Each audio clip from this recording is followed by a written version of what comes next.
درجہ قابل احترام معززین کرام، قرآن حکیم کی اصطلاحات میں سے ایک اہم اصطلاح ولایت بھی ہے، اور لفظ ولی قرآن حکیم میں بڑی کثرت سے استعمال ہوا۔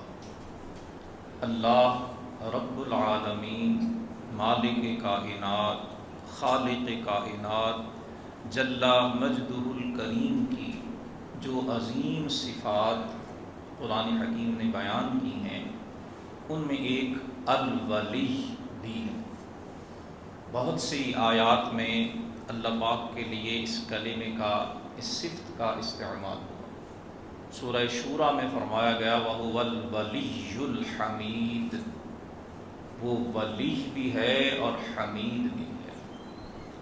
کثیر آیات میں فرمایا گیا کفا باللہ ولیًا، اپنے رسول مکرم، شفیع معظم، نبی محتشم، رحمت ہر عالم، نور مجسم صلی اللہ علیہ وسلم کے لیے اور ایمان والوں کے لیے فرمایا اللہ ہی بطور ولی کافی۔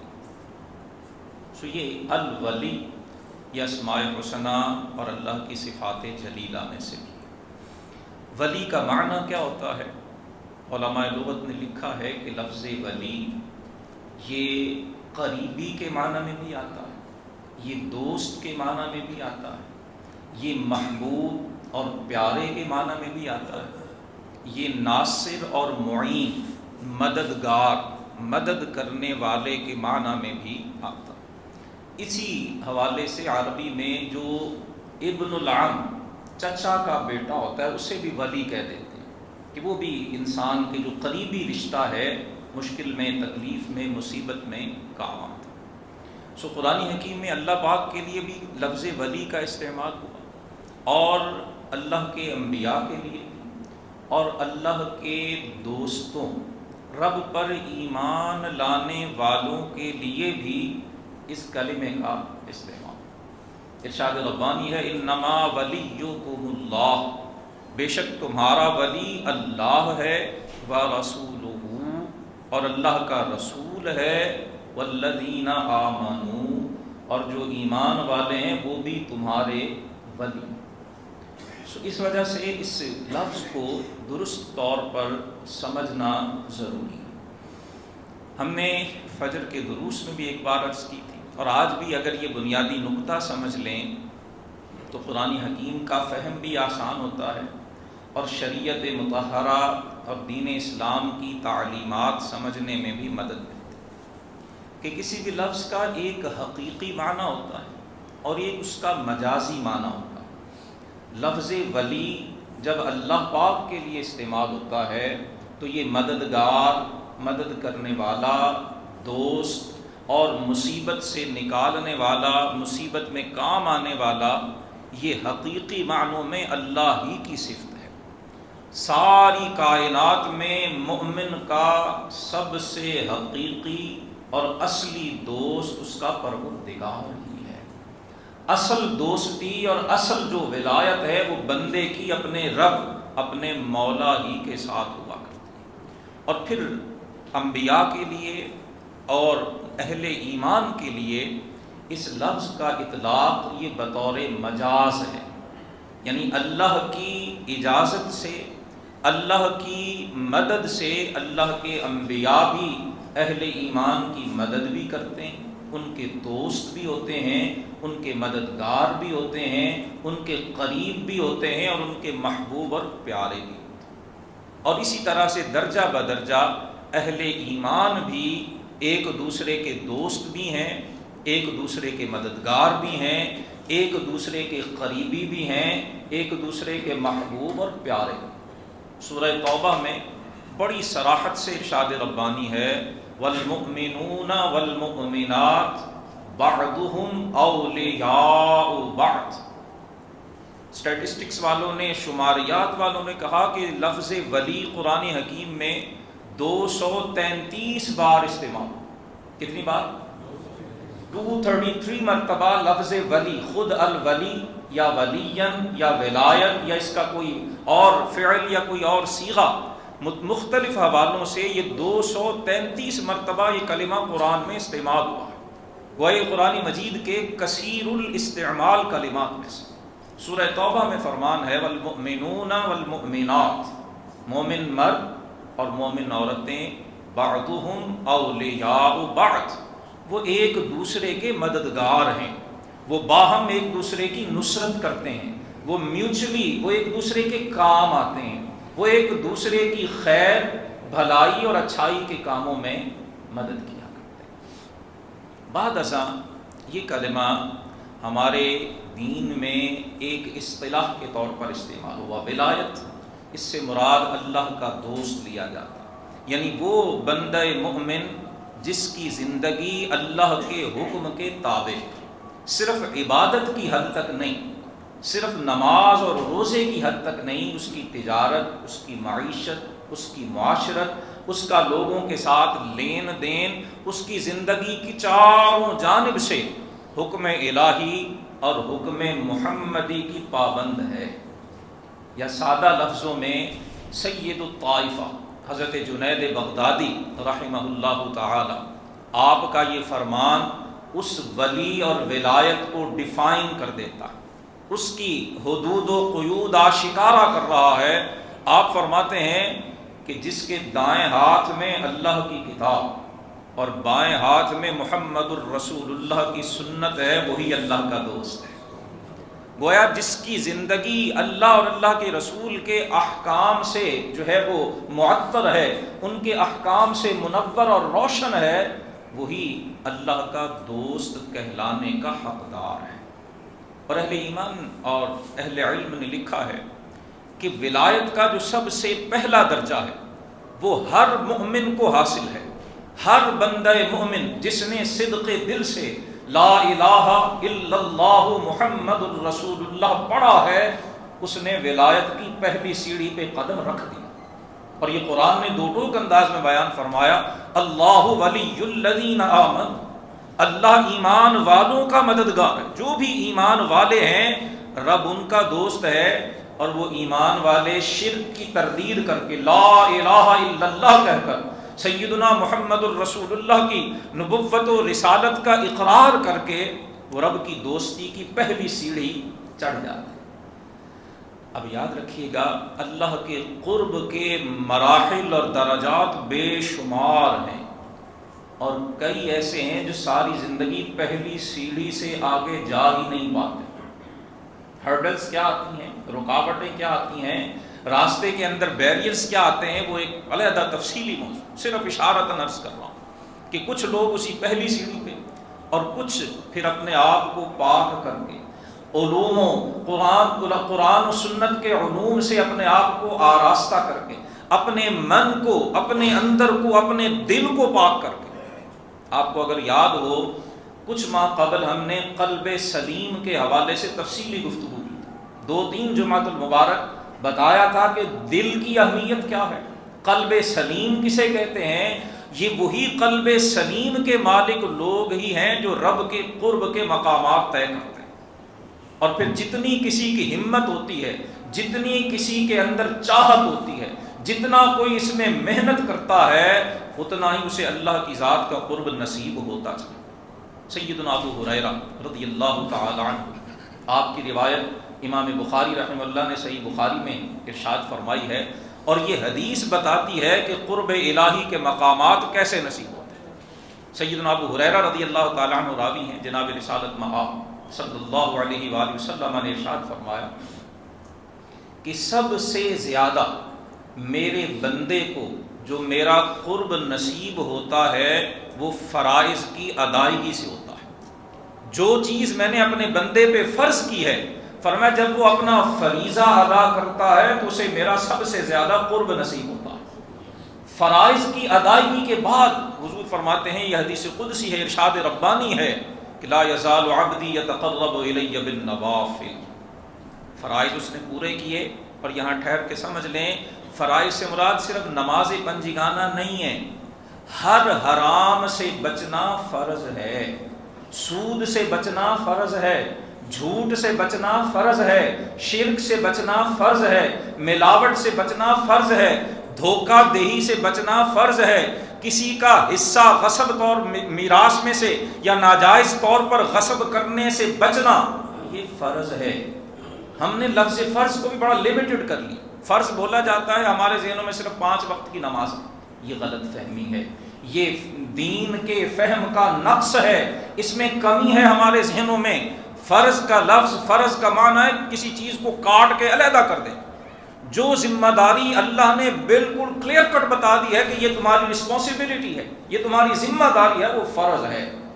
اور فرض کا دائرہ بڑا تفصیل ہے۔ حدیث میں سب سے پہلے فرض ادا کرو میرا سب سے زیادہ قرب، لیکن مقصد صرف نماز پنجگانہ نہیں، معیشت، معاشرت، اخلاقیات میں جو فرائض ہیں ان کی ادائیگی بندے کو رب کا قرب عطا فرماتا ہے۔ اور پھر اس کے بعد فرائض کے بعد جو فرمایا نفل ادا کرتا ہے پھر وہ میرا محبوب بنتا چلا جاتا ہے۔ اور فرمایا جب اسے میری محبوبیت نصیب ہوتی ہے فَكُنْتُ سَمْعَهُ الَّذِي يَسْمَعُ، پھر میں اس کی سماعت بنتا ہوں جس سے وہ سنتا ہے، میں اس کی بصارت بنتا ہوں جس سے وہ دیکھتا ہے، میں اس کا ہاتھ بنتا ہوں جس سے وہ پکڑتا ہے، اور میں اس کا قدم بنتا ہوں جس سے وہ چلتا ہے۔ یہ قرب الہی کے درجات پھر اپنی اپنی محنت کے مطابق حاصل۔ تو اس گفتگو سے یہ بات واضح ہوئی کہ ولایت اسلام کی قرآن کی اصطلاحات میں سے ایک اہم اصطلاح ہے، اور اس کا مصداق ولی ہوگا کون؟ قرآن نے اسے بھی واضح طور پہ طے کر دیا کہ وہ وہی ہے الذین آمنوا وکانوا یتقون، جو ایمان لائے اور صاحب تقوی۔ قرآن حکیم نے ایک ولی کی دوسری قسم بھی ذکر کی جسے اولیاء الشیطان کہا گیا، شیطان کے ولی، شیطان کے دوست، اور یہ مشرکین اور کفار میں سے بھی ہیں اور مسلمان کہلانے والوں میں سے بھی، جو قرآن کی غلط تشریح اور تعبیر کرتے ہیں، جو رسول اللہ کے فرمان کی غلط تشریح اور تعبیر کرتے ہیں، یا قرآن و سنت تصوف و احسان کی آڑ لے کر لوگوں کی عزتوں اور لوگوں کے مال کو ناجائز طریقے سے بٹورتے ہیں، ایسا کرنے والے سارے کے سارے اولیاء شیطان ہیں۔ وہ شیطان کے ولی تو ہیں، وہ اللہ کے ولی نہیں۔ اللہ کے ولی کی پہچان عرض کی، ایک ہاتھ میں قرآن اور دوسرے ہاتھ میں رسول اللہ کا فرمان۔ اولیاء اور ولایت کے ساتھ ساتھ قرآن حکیم کی دوسری اصطلاح کرامت بھی ہے، اگرچہ یہ لفظ قرآن مجید میں استعمال نہیں ہوا لیکن اس کی مثالیں قرآن حکیم نے بیان کی۔ جب کوئی شخص اس اتباع شریعت، اتباع محمدی اور اطاعت الہی اور اطاعت محمدی کے درجات طے کرتا چلا جاتا ہے تو پھر اللہ پاک کی طرف سے بعض اوقات اس سے ایسے افعال ظاہر ہوتے ہیں جو عقلاً ممکن نہیں لگتے، جو عادتاً نہیں ہوتے، جو روٹین میں نہیں ہوتے۔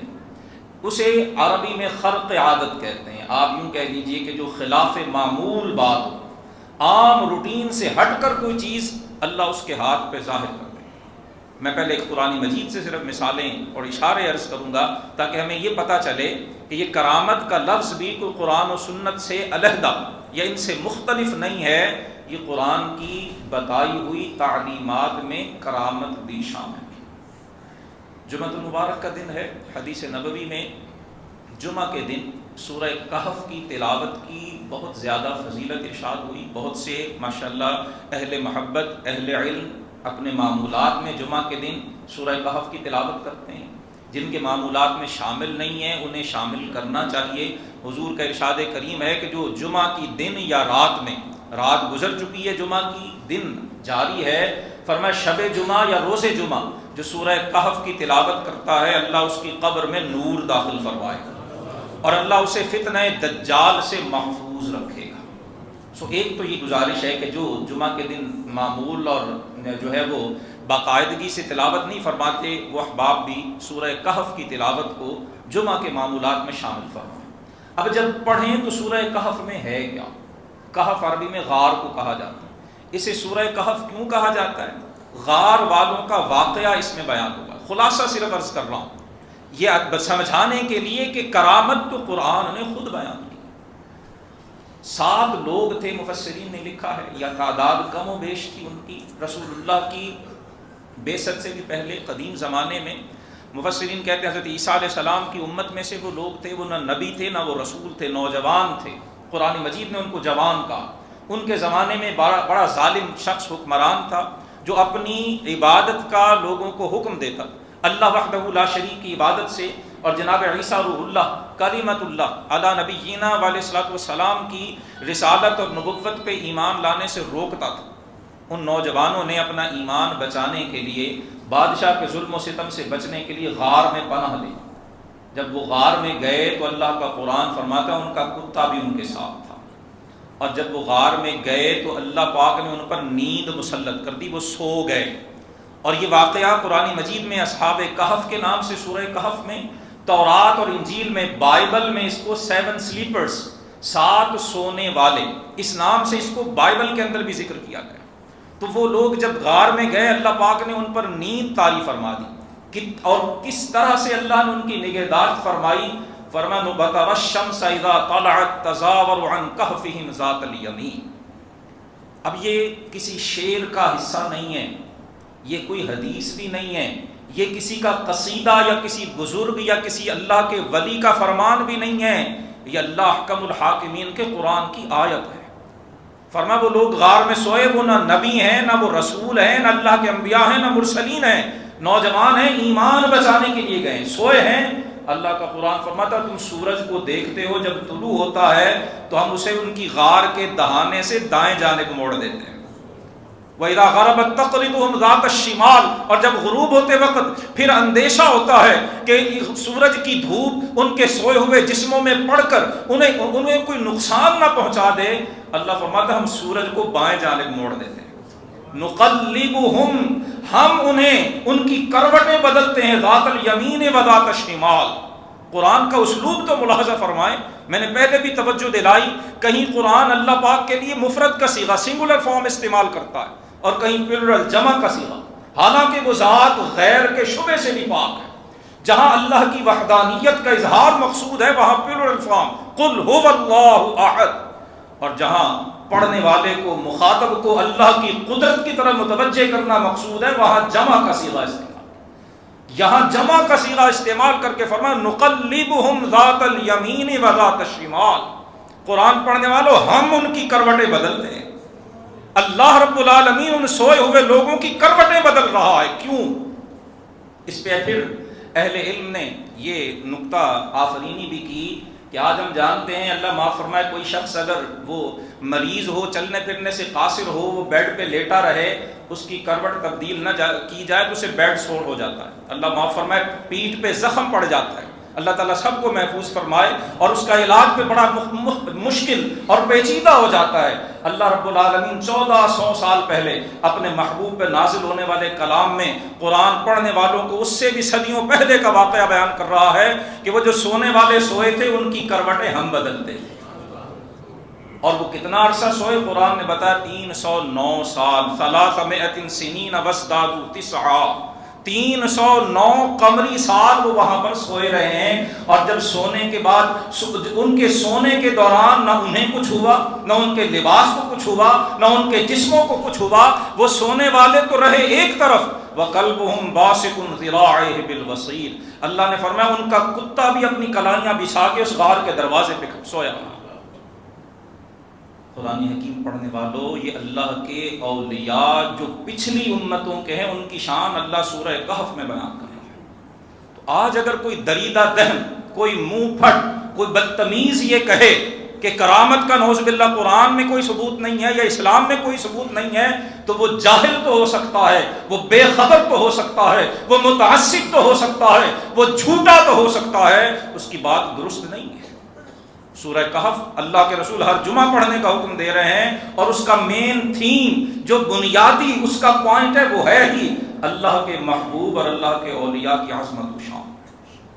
اشارہ ہے صرف. سورہ مریم پڑھیے، حضرت مریم سلام اللہ علیہا جناب عیسیٰ علیہ السلام کی والدہ ہیں.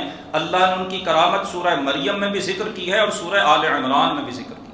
سورہ آل عمران میں کیا کرامت ذکر کی ہے؟ بند کمرہ ہے، محراب ہے، مسجد اقصی ہے، سوائے حضرت زکریا کے اس کمرے میں کوئی اور جا نہیں سکتا ہے۔ حضرت زکریا رب کے پیغمبر ہیں، جناب مریم اس کمرے میں محو عبادت ہیں۔ حضرت زکریا جاتے ہیں فوجد عندها رزقا۔ بندگان خدا شعر مت مانو، شعر ماننا کوئی ضروری نہیں ہے۔ حدیث پہ بھی بعض اوقات یہ ضعیف ہے، اس کی سند میں یہ ہے، وہ ہے، ایسا ہے ویسا ہے، کسی بزرگ کا قول نہ ماننا چلیے، وہ بھی لازم نہیں کہ آپ قرآن کی آیت کا بھی انکار کریں گے، اور قرآن کی آیت کا انکار کرنے کے بعد پھر اسلام میں جگہ کہاں بچے گی؟ قرآن کی آیت کا انکار کرنے کے بعد تو پھر شخص کوئی بندہ مسلمان رہ نہیں سکتا۔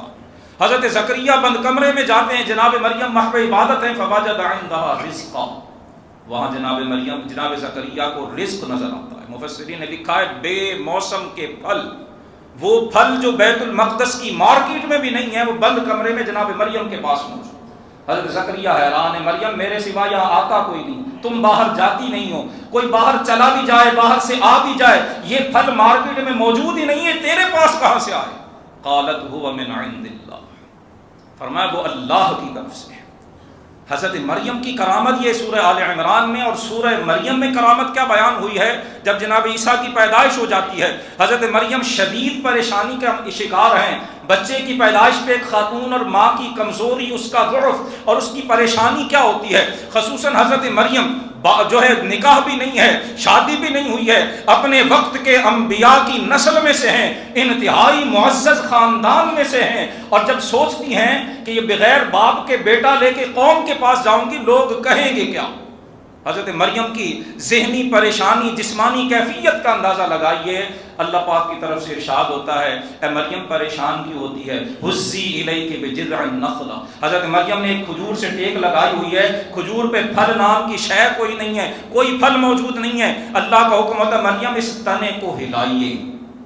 حزی الیک، کھجور کا تنا اگر کسی نے دیکھا ہو، کوشش کی ہو، انتہائی مضبوط اور تناور درخت ہے کھجور، شدید تیز آندھیوں میں بھی کھجور ہلتی نہیں، کوئی طاقتور شخص بھی پکڑ کے ہلائے تو کھجور کے تنے میں ہلکی سی بھی جو ہے وہ جنبش پیدا نہیں ہوتی ہے، اور اللہ پاک ایک قریب الولادت خاتون کو حکم دے رہا ہے کہ مریم اس تنے کو ہلاؤ، تو ساقط علیک رطبا جنیا۔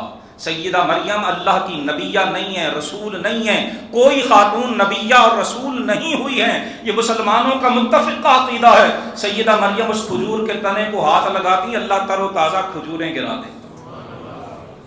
حضرت سلیمان علیہ السلام کے امتی کا واقعہ سورہ نمل میں ارشاد ہوا ہے۔ حضرت سلیمان علیہ السلام ہیں، بلقیس کا تخت ہے، سینکڑوں میل دوری پہ ہے، جناب سلیمان اپنے جو ہے وہ مصاحبین کے سامنے، اپنے لوگوں، اپنے وزراء کے سامنے بیٹھے ہوئے ہیں، آپ کی مجلس مشاورت منعقد ہے، اور آپ ارشاد فرماتے ہیں ایکم یاتینی بعرشھا قبل ان یاتونی مسلمین۔ بلقیس آ رہی ہے، اپنے لاؤ لشکر کے ساتھ آ رہی ہے، اے میرے مصاحبین بتاؤ تم میں سے کون ہے کہ جو بلقیس کا تخت اس کے آنے سے پہلے میرے پاس لے آئے؟ قال الذي عنده علم من الكتاب انا آتيك به قبل ان يرتد اليك طرفك۔ ایک صاحب نے عرض کی کہ میں آپ کی مجلس برخاست ہونے سے پہلے پیش کر دوں گا، فرمایا نہیں مجھے اس سے بھی پہلے جائیں۔ قرآن فرماتا پھر ایک شخص نے کہا جس کے پاس کتاب کا علم تھا، پوری امت متفق ہے وہ نبی نہیں تھے، نبی تو جناب سلیمان علیہ السلام، آپ کے امتی، آپ کے صحابی، آپ کی جو ہے وہ مجلس مشاورت کے رکن، نام مفسرین نے آصف بن برقیہ ذکر کیا، قرآن نے نام نہیں ذکر کیا، صفت ذکر کی ہے، اور اہل علم علوم القرآن کے ماہرین کہتے ہیں کہ جہاں قرآن بجائے نام کے صفت ذکر کرے وہ صفت بڑی اہم ہوا، ایک ہی صفت قرآن نے ذکر کی۔ اور آج ولایت کے بارے میں سننے کے لیے اور ولایت کو جاننے کے لیے یاد رکھیے گا یہ صفت بڑی اہم ہے۔ قرآن نے صفت کیا ذکر کی؟ الذی عنده علم من الکتاب، پھر وہ بولا جس کے سینے میں کتاب کا علم تھا، یہ ایک صفت ہے۔ ولی ہوگا ہی وہی جو صاحب علم ہے، جو جاہل ہے وہ شیطان کا ولی ہو سکتا ہے، وہ رحمان کا ولی نہیں۔ جس کو شریعت کی خبر نہیں، جس کو قرآن و سنت کا علم نہیں ہے، وہ رب کا ولی نہیں ہو سکتا ہے۔ اور پھر کیا کہا انہوں نے؟ انا آتی کا بھی قبل ان یرتد الیک طرفک، آپ کے پلک جھپکنے سے پہلے میں آپ کی خدمت میں پیش کرتا ہوں۔ سینکڑوں میل کی دوری پہ تخت ہے، بڑا وسیع و عریض تخت ہے۔ پھر کیا ہوا؟ فلما رآہ مستقرا عنده، جناب سلیمان علیہ السلام اجازت دیتے ہیں اور وہ تخت حاضر بارگاہ کر دیتے ہیں۔ یہ بھی آصف بن برقیہ کی کرامت، دیگر بھی ہو سکتی ہیں لیکن یہ صرف اشارۃ۔ احادیث میں کرامات کا ذکر ہے، سو دو باتیں سمجھیے گا۔ ایک تو یہ کہ اہل سنت و جماعت نے دور صحابہ کرام سے لے کر آج تک کسی نے کرامت کا انکار نہیں کیا۔ اہل سنت و جماعت میں حنفی، شافعی، حنبلی، مالکی تمام کے تمام شامل ہیں، یہاں تک کہ ابن تیمیہ الحرانی جسے اہل حدیث احباب بڑی جن کو ویٹیج اور بڑی اہمیت دیتے ہیں، انہوں نے بھی کرامات کا انکار نہیں کیا۔ اہل حدیث علماء بھی انکار نہیں کرتے ہیں سوائے معتزلہ کے، جس کو آج کی زبان میں ہم ریشنلسٹ کہتے ہیں، جو سوائے عقل کے اور کسی چیز کو نہیں مانتے۔ وہ ہر زمانے میں ایک مخصوص طبقہ موجود رہا ہے مسلمانوں میں جنہوں نے انکار کیا معتزلہ کے علاوہ، اور وہ معتزلہ قدیم زمانے سے دوسری تیسری صدی ہجری سے موجود رہے ہیں، آج بھی موجود ہیں۔ ہمارے ماضی قریب کے اندر سر سید صاحب نے کرامات کا انکار کیا، غلام احمد پرویز صاحب نے کیا۔ آج بھی جو ان کو فالو کرنے والے اور ان کے جو ہے وہ متبع ہیں، جن کے لیے قرآن اور سنت سے بھی بڑھ کر عقل کی اہمیت ہے، وہ آج بھی انکار کرتے ہیں، لیکن ان کی تعداد بہت تھوڑی ہے۔ جمہور امت نے کبھی بھی کرامات کا انکار نہیں کیا، کیونکہ یہ قرآن اور حدیث کے انکار کے مطابق ہے۔ دوسری طرف یہ بات بھی سمجھیے کہ کسی ولی کے نام پہ ہر الٹی سیدھی بات جو بھی مشہور ہو جائے کیا وہ درست ہوتی ہے؟ یہ بھی غلط ہے۔ ہمارے ہاں ایک غلطی تو کرامت کا انکار ہے، اور دوسری غلطی کہ لوگ کسی بھی ولی کے نام پر جو منہ میں آئے کہتے رہتے، جو قصہ کہانی جھوٹا سچا بیان کر دیا کہ بس یہ ٹھیک ہے۔ ایسا نہیں ہے۔ ہر دور میں علماء کرام نے جھوٹی اور غلط کرامات کا انکار کیا، اور آج چند نصیحتیں ہم نے اس ہستی کے بعد کی سننی ہیں جن کے حوالے سے یہ تمہیدی باتیں عرض کی تھیں۔ سیدنا شیخ عبد القادر جیلانی رحمہ اللہ تعالی ورضی اللہ تعالی، آپ کی ایک کرامت لوگوں میں مشہور تھی، اور محدث بریلوی رحمہ اللہ سے اس کے بارے میں پوچھا گیا، آپ نے تردید فرمائی کہ یہ جھوٹ ہے، یہ غلط ہے، بلکہ فرمایا یہ کفر تک پہنچنے والی بات ہے۔ فتاوی رضویہ شریف کی 29ویں جلد میں محدث بریلوی رحمہ اللہ سے سوال ہوا کہ جی کسی واعظ نے، اور کاش اللہ کرے کہ ہمیں یہ بات سمجھ میں آ جائے، ہر مائک پہ بولنے والا، ہر ممبر پہ بیٹھنے والا، ہر دستار باندھ کے مصلی یا ممبر پہ بیٹھنے والا ضروری نہیں صاحب علم بھی۔ ہماری بدقسمتی ہے کہ ہم چیزوں کو پہچانتے نہیں، سمجھتے نہیں۔ کسی واعظ نے یہ کرامت بیان کی ہے، محدث بریلوی سے سوال ہوا کہ کسی شخص کا کوئی قریبی فوت ہو گیا، شیخ عبد القادر جیلانی حضور غوث پاک کے زمانے میں، وہ حضور غوث پاک کی خدمت میں حاضر ہوا کہ جی میرا قریبی فوت ہو گیا، دعا مانگے اللہ اسے زندہ کر۔ شیخ عبد القادر نے نگاہ اٹھا کے دیکھا، یہ جھوٹ ہے، یہ غلط ہے، اس میں سبحان اللہ کہنا نہ شروع کر دیجیے گا۔ ہمارے یہاں یہ بھی بڑی بدقسمتی ہے کہ ہم دھیان نہیں دیتے، صرف بتانے کے لیے، سمجھانے کے لیے عرض کر رہا ہوں۔ تو اس جھوٹی روایت میں یہ بیان کیا گیا کہ حضور غوث پاک نے آنکھیں اٹھا کے دیکھا، حضرت اسرائیل علیہ السلام ارواح قبض کر کے تھیلے میں ڈال کے لے جا رہے ہیں، آپ نے حضرت اسرائیل سے وہ تھیلا چھینا اور روحیں جسموں میں واپس لوٹا۔ یہ من گھڑت کرامت شیخ احمد رضا محدث بریلوی رحمہ اللہ سے سوال کیا گیا، کیا یہ بیان کرنا درست ہے، کیا یہ مستند ہے، کیا یہ شیخ عبد القادر کی کرامت ہے؟ آپ نے فرمایا یہ سراسر جھوٹ ہے، بہتان ہے، اور اس کا بیان کرنا اور سننا جو اس کو سچا جانے وہ کفر ہے۔ اگر کوئی اس واقعے، اس جھوٹی کرامت کو سچا مان کے بیان کرتا اور سنتا ہے تو اس میں جو کچھ کہا گیا ہے وہ کفر ہے، بندہ دائرہ اسلام سے خارج ہو جاتا ہے۔ فرماتے ہیں وجہ یہ ہے کہ جناب اسرائیل علیہ السلام اللہ کے ان مقرب اور معزز فرشتوں میں سے ہیں جو ملائکہ مرسلین کہلاتے ہیں، اور اہل سنت کا عقیدہ یہ ہے کہ جو ملائکہ میں سے مرسلین ہیں وہ انسانوں میں سے انبیاء کے سوا باقی سارے انسانوں سے افضل ہیں۔ سو جناب اسرائیل علیہ السلام کا رتبہ زیادہ ہے، شیخ عبد القادر جیلانی کا رتبہ جناب اسرائیل علیہ السلام جیسا نہیں ہے۔ سو اس میں یہ ہے کہ چھین کر انہوں نے پھیلا دی، یہ سراسر کفر ہے، جناب اسرائیل علیہ السلام کی بھی توہین ہے اور شیخ عبد القادر رحمہ اللہ تعالیٰ کی بھی توہین ہے۔ لہٰذا یہ جو ہمارے ہاں دوسرا انتہا ہے کہ جو منہ میں آئے کسی بزرگ اور کسی ولی اور اللہ کے کسی دوست کے نام پہ پھیلا دیں، اور اگر کوئی پوچھ لے کہ جی کہاں لکھا ہے، کہاں بیان ہوا ہے، تو پھر اعتراض کہ نہیں جی یہ تو اولیاء کا منکر ہے۔ یہ دوسرا غلط رویہ۔ اولیاء کو اللہ کرامات عطا فرماتا ہے، لیکن پہلے جیسے عرض کی سمجھیں ولی ہوتا کون ہے، اور کرامت جب تک سند کے ساتھ ثابت نہ ہو، جب تک اس کی کوئی ہمارے پاس مضبوط سند موجود نہ ہو، اس کے بغیر اسے بیان کرنا بھی جائز نہیں۔ آج آخر میں شیخ عبد القادر رحمہ اللہ نے ساری زندگی نصیحت کیا کی، پیغام کیا دیا ہے؟ صرف ایک پیغام میں آج کی اس جمعۃ المبارک کی نشست میں عرض کرنا چاہوں گا۔ آپ فرماتے ہیں کہ لوگوں کوشش کرو، بندہ مومن کو سب سے پہلے فرمایا جس بات میں جس کام میں مشغول ہونا چاہیے وہ اس کے فرائض ہیں، اور فرائض سے پھر عرض کروں، میں نے پہلے بھی عرض کیا، یہاں شیخ عبد القادر نے خود اس خطبہ میں فتوح الغیب میں آپ فرماتے ہیں فَمِنَ الْفَرَائِضِ تَرْكُ الْحَرَامِ، ہر حرام کو چھوڑنا یہ فرض ہے۔ فرائض سے مراد صرف نماز پنجگانہ نہیں ہے، حرام سے بچنا یہ سب سے پہلا فرض ہے۔